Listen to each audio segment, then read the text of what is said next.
Fischer, originaire de Champignol, vous êtes un peu l'auteur lorrain par excellence. Hein. Quand on pense écrivain lorrain, on pense forcément à Élise Fischer et quelques autres, mais moi je pense à Élise Fischer. Merci. Vous êtes arrivé en littérature pourtant il n'y a pas si longtemps que ça. Alors en 88 pour les enfants de l'apartheid, ensuite il y a eu alors une interruption après Feu sur l'enfance en 89 chez Fayard, il y a eu presque 10 ans d'interruption. Oui. C'est étonnant. Ça. Et puis après, vous avez une production qui est arrivée comme ça, mais vous produisez énormément, vous êtes capable d'écrire au moins 2 livres par an, hein, ça il faut le savoir. Oui. Et c'est toujours un bonheur de les lire parce que la qualité est toujours au rendez-vous, malgré la quantité, j'ai envie de dire. Il y a eu une interruption de 10 ans parce que tout simplement, non, c'est pas parce que j'avais cessé d'écrire, je n'avais pas le temps de montrer mes ouvrages à un éditeur. C'était tout simple, le mari était au chômage et il fallait bosser pour 2. Okay. Donc je prenais sur ma nuit pour continuer à écrire, puis je me disais, quand il aura retrouvé du travail, quand ça ira mieux, quand les enfants seront un peu calés dans les études, je reprendrai les démarches. Les livres que vous citiez, donc Les enfants de l'apartheid ou Feu sur l'enfance, c'était des ouvrages de journalistes, ce n'étaient pas des romans. Et pendant ces 10 ans, j'ai écrit 4 romans. Et on a commencé à les publier en 1998, c'était La colère de mouche, ça a été suivi de L'Inaccompli, ça a été suivi du Dernier amour d'Auguste et du Petit carré de soie. C'est en fait 4 livres dont on aurait pu dire 1, 2, 3, 4, mais le challenge c'était de les écrire et de faire en sorte qu'on puisse les lire dans le désordre, mais que l'histoire soit toujours bouclée. Les éditeurs n'aiment plus, on n'est plus au temps de Jules Romain où, avec Jean-Christophe, il y avait X et X tomes, tome 1, tome 2, tome 3. Aujourd'hui, le lectorat a changé, il entre dans un livre, il aime bien, et puis l'année suivante, il passe à un autre genre de littérature. C'est pas forcément le même auteur, donc il fallait faire en sorte que tout soit lisible. Vous êtes effectivement, vous le disiez, vous êtes également journaliste, vous êtes auteur, vous êtes journaliste, vous animez également une émission en radio sur RCF, consacrée aux auteurs également, vous invitez des auteurs. C'est ça, mon métier c'est ça aussi. Même quand j'étais en presse écrite, à Bayard Presse, j'étais chef du service littéraire, donc je m'occupais de la critique, mais je m'occupais aussi des auteurs parce on était un journal de lecture. On publiait des nouvelles, soit policières, soit sentimentales, on achetait les droits d'un livre qu'on publiait en feuilleton, tout ça c'était ma responsabilité. Et puis, donc parallèlement, j'avais une émission de radio, à l'époque c'était sur Radio Notre-Dame, mais toujours aussi sur les livres, donc recevoir des auteurs. Et puis, la retraite est arrivée, une semi-retraite, je vais dire, de la presse écrite, mais à RCF, on m'a demandé de reprendre une émission, leur critique littéraire venait de mourir, Louis Muron, donc j'ai repris à ma façon, au fil des pages, et chaque semaine, c'est 2 ou 3 auteurs que je reçois, le temps d'1 heure, et ça c'est passionnant. Elle est très cool cette émission. Hein. Nombre d'auteurs m'en ont parlé en bien. Pareil, oui. J'ai eu l'occasion de vous écouter à quelques reprises. Je vous salue au passage de la part d'une amie, Domitille Marbeau-Brentano, que vous avez reçue à l'occasion de la parution de son premier roman. Et puis, malgré tout ça, vous trouvez le temps d'écrire, et d'écrire beaucoup. On va citer les derniers nés de vos romans. Au péril de la vérité. Vous écrivez beaucoup, hein, vous êtes beaucoup publié par les presses de la Cité. Oui, ou bien chez Calman-Lévy. Il y a eu Fayard aussi. Oui. Fayard aussi. Alors, Au péril de la vérité, c'est un roman dont l'action se situe aussi en Lorraine. La plupart de vos romans, d'ailleurs, hein, sont des romans dont l'action se passe en Lorraine, ou dont l'un des protagonistes est lorrain. Donc il vient de paraître, il est tout récent, Au péril de la vérité. C'était en mars. C'est le dernier, hein, paru chez l'avant-dernier. Le dernier, c'est Je jouerai encore pour nous. Chez Calman. Oui, mais c'est le dernier aux presses de la Cité. Aux presses de la Cité. On est bien d'accord. Ouais. Donc là, il s'agit de l'histoire d'Anne. On va parler un petit peu de ce roman parce qu'il y aura un petit jeu à la fin de ce programme. Et je pense que les réponses aux questions vont être dans ce que vous allez me dire. Donc l'histoire un peu de ce roman, Au péril de la vérité, c'est le retour d'Anne, une jeune fille de 18 ans. Non, pas le retour d'ailleurs, une jeune femme qui se rend à Paris. Pour quelle raison ? Elle revient de Paris. Elle revient de Paris. Elle a quitté Paris quand elle avait 18 ans en jurant de ne jamais remettre les pieds en Lorraine. elle quitte la région, enfin la Lorraine, donc d'une façon douloureuse pour elle. Il s'est passé quelque chose qu'on va découvrir à mesure que l'on va lire le roman. Mais ça, c'était en 1975. En 1995, 20 ans plus tard, sa mère est très malade et c'est le médecin qui lui téléphone et qui lui dit « il faudrait revenir, elle risque de mourir ». Donc évidemment, c'est sa sœur, c'est sa mère, je veux dire, et elle l'aime évidemment comme une fille peut aimer sa mère. Et puis au moment de la mort, même s'il y a eu des choses que l'on peut reprocher à ses parents, c'est le temps du pardon. Donc elle revient. Elle sera au chevet de sa mère mourante et elle se dit que peut-être c'est aussi l'occasion de faire la paix. C'est peut-être le moyen d'une possible rédemption, parce que la raison pour laquelle elle a quitté la Lorraine est une raison grave.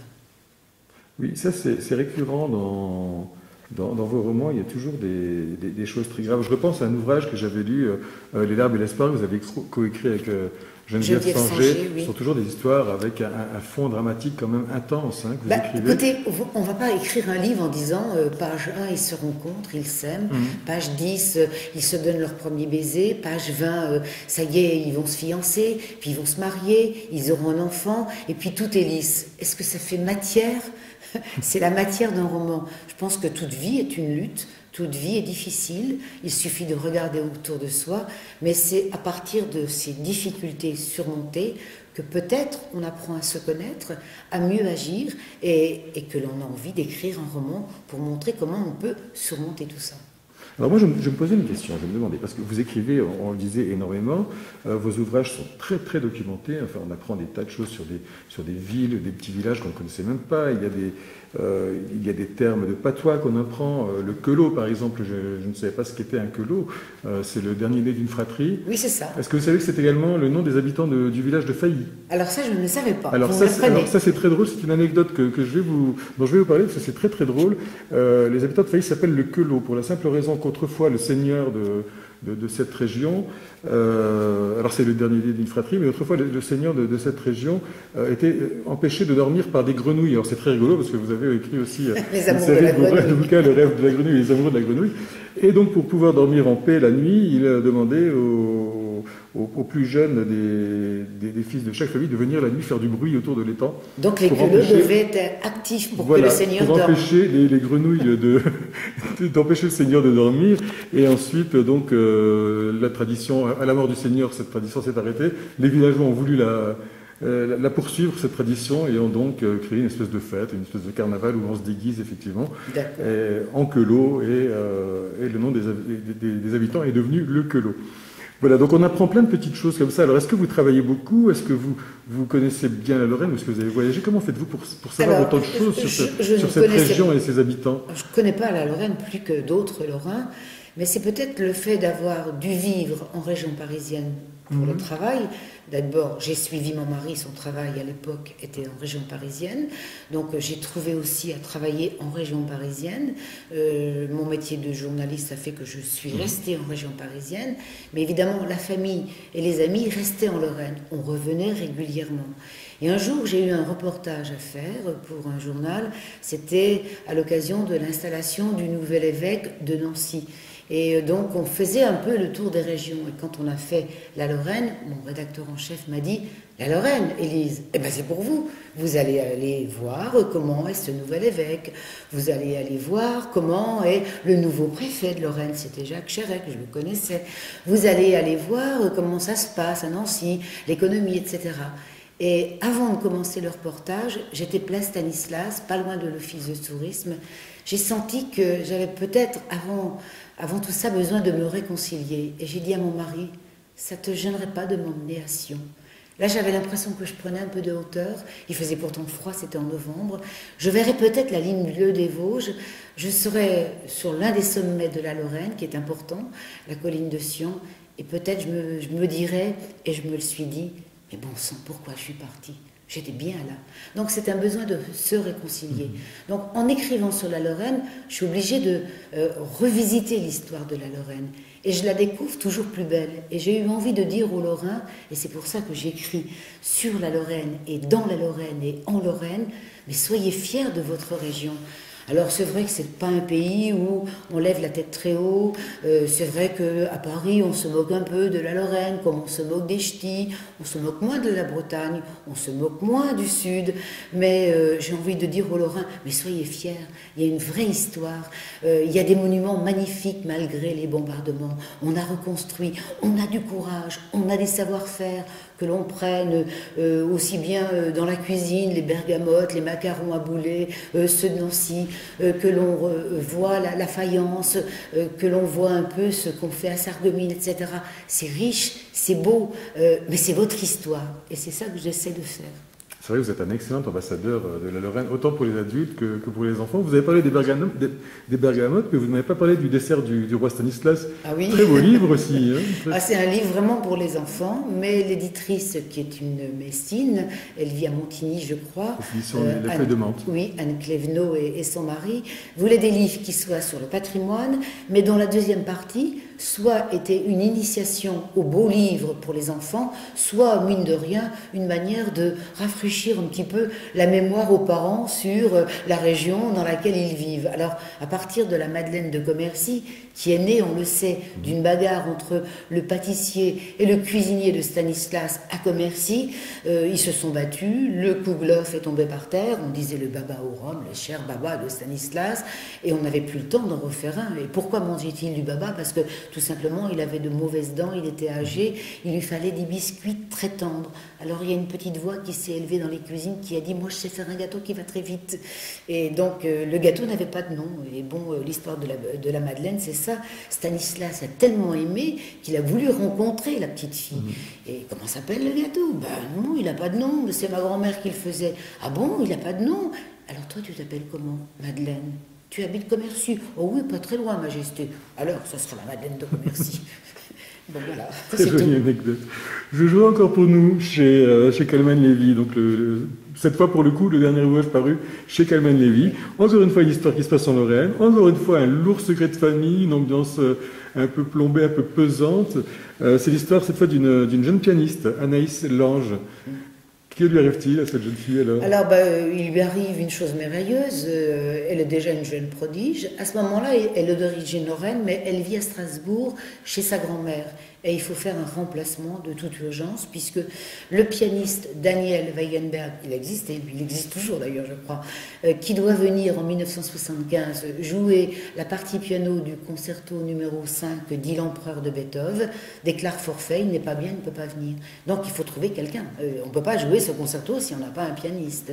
Et c'est elle qui vient, puisque Noël l'Ancien, qui a existé aussi, donc c'était le directeur du conservatoire et le directeur de l'orchestre du conservatoire, fait appel à elle et elle vient jouer. Et donc c'est une rencontre avec un violoniste et c'est une grande histoire d'amour. Alors, très très belle histoire d'amour, mais s'il y a un ouvrage dans lequel vous m'avez véritablement impressionné, c'est bien celui-là.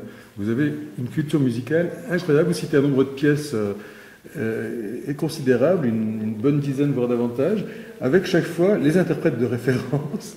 Vous êtes une mémoire, une encyclopédie musicale vivante, j'ai envie de dire, ou encore une fois c'est un travail de recherche. C'est vrai que j'aime la musique, c'est vrai que je vais à tous les concerts de Poirel, c'est vrai que je vais à tous les opéras qui sont à Nancy depuis que nous sommes revenus en Lorraine, mon mari et moi, et que nous partageons cette même passion. Nos enfants ont tous fait de la musique, il y a un piano à la maison, donc je sais un petit peu ce que musique veut dire. Alors, on va parler de ces fameuses grenouilles, puisqu'on en parlait tout à l'heure. Nous avons fait, en partenariat avec votre éditeur des Presses de la Cité, nous avons organisé un petit jeu sur les réseaux sociaux. Les questions étaient toutes simples, puisque, comme vous le savez, si les questions sont compliquées, personne ne joue. Personne n'ose se tromper. Donc, le but, c'est plutôt de faire gagner les ouvrages. Nous avons fait gagner un ouvrage dédicacé Les Amours de la grenouille. On demandait aux internautes de nous situer l'action de ce roman, années 40, 50 ou 60 60. Années 60. Et la deuxième question concerne le troisième volume, puisqu'il faut préciser que Le rêve de la grenouille a donné suite aux Amours de la Grenouille. Et il y aura un troisième qui sort en février. En février, il est écrit depuis exactement. longtemps celui-là, ne croyez pas que je me suis dépêchée de l'écrire. En février, alors son titre toujours aux Presses de la Cité, Oui. pardon. Alors son titre, est-ce que ce sera La nostalgie de la grenouille, Le cousin de Picardie Non, c'est La tante de Russie. La tante de Russie. C'est La tante de Russie. C'était En fait, facile ça devait parce être qu'on un seul livre et l'éditeur l'a coupé. D'accord, ah oui, ça aurait fait C'est pour ça que un vous livre... pensez que j'en écris autant, mais il était coupé en 3 d'un livre, il en a fait 3. Ah oui, mais dites-moi, c'est quand même 3 livres de combien de 300 pages? Oui, il me disait que entre la toute petite fille et la tante de Russie, ou cette femme, la grenouille, a une quarantaine d'années, il y avait un trop grand écart. Il devait y en avoir 2, il le coupe en 2.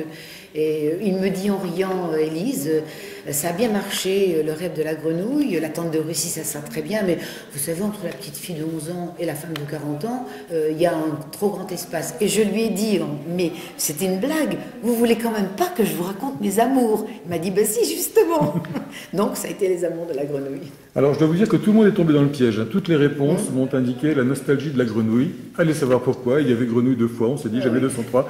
Eh bien non, une seule personne a réussi à donner les 2 bonnes réponses. Il s'agit d'une habitante de Metz, d'ailleurs Sylvie, alors je ne sais pas si je prononce bien, Nitschke, pour laquelle, si vous voulez bien, vous dédicacerez un exemplaire des Amours de la Grenouille tout à l'heure. Vous allez également faire gagner Je jouerai encore pour nous. Bon, on va rester chez Calman Lévy pour l'instant.